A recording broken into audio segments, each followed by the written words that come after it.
एक चीज बताओ, हम जैसे बैड इविल गुड इविल के बारे में हमने बहुत सुना है, ठीक है। एक सोल किसी की बॉडी को किस तरीके से अपने वश में कर लेती है? एक बैड इविल कहते हैं ना कि इसके अंदर एक आत्मा घुस गई है, तो दो आत्मा एक शरीर में रहती है या एक और आत्मा बैड इविल और आ जाती है जो उसके शरीर पे अपना वश कर लेती है? कभी कोई ऐसा केस आया आपके पास में और क्यों होता है ये? ऐसे बहुत से केसेस आते हैं। कई आप देखिए, हम आपका घर है, आप जितने फैमिली मेंबर्स हैं, लेट्स टेक इट कि 5-6 फैमिली मेंबर्स हैं, ठीक है। आप जिस समय अपने बेडरूम में होते हैं तब आपका ड्राइंग रूम रात के टाइम तो खाली होता है, ठीक है। पूजा रूम भी खाली होता होगा। बहुत बड़ा एक पोर्शन है आपके घर का जो खाली होता है। उस समय में जब आपके मान लीजिए कोई गेस्ट आ जाते हैं, 4 लोग 6 लोग भी आ गए, तो आप अकोमोडेट कर लेते हैं ना उनको घर में, राइट। तो उसी तरह से जो हमारा शरीर है उसके अंदर भी इतनी अकोमोडेशन होती है कि वो अकोमोडेट कर सकती है और सोल्स को। अपनी सोल भी अंदर रहेगी, दूसरी सोल भी अंदर रहेगी। यहाँ तक कि सिर्फ ह्यूमंस की सोल्स नहीं होती, कई बार तो एनिमल स्पिरिट्स भी होती है।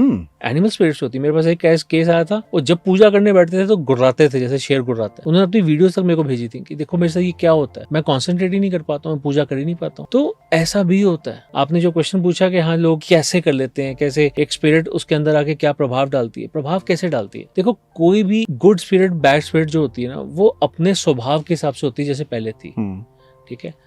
अब मान लो कि क्रिमिनल वाली थी तो फिर तो वो वैसे ही एक्ट करेगी, फिर तो वो एक अच्छे भले साधु को भी ऐसे उसके दिमाग में बातें डालेगी कि तेरे को हथियार उठाना, चाहे वो किचन नाइफ ही क्यों ना हो। तो फिर मतलब हम ये अब बोलते हैं ना कि सोल बहुत प्योर है, तो फिर प्योर नहीं है, वो क्रिमिनल सोल है, बॉडी प्योर है मुझे लगता है। नहीं, वो जो कर्म करती आई है। आप सुनो, आप 2 फ्रेंड्स बैठे या आप सुनो 3 फ्रेंड्स हैं, कोई भी 3 फ्रेंड्स बैठे हैं, उसमें जो है 2 जो है बहुत अग्रेसिव हैं, एक शांत है, तो कौन किस पे भारी पड़ेगा? हाँ, शांत वाले पे भारी पड़ जाएंगे दोनों। हाँ डेफिनेटली। आपके अंदर एक सोल है, आप अपनी बॉडी का आपका एक बेसिक नेचर बचपन से चल रहा है।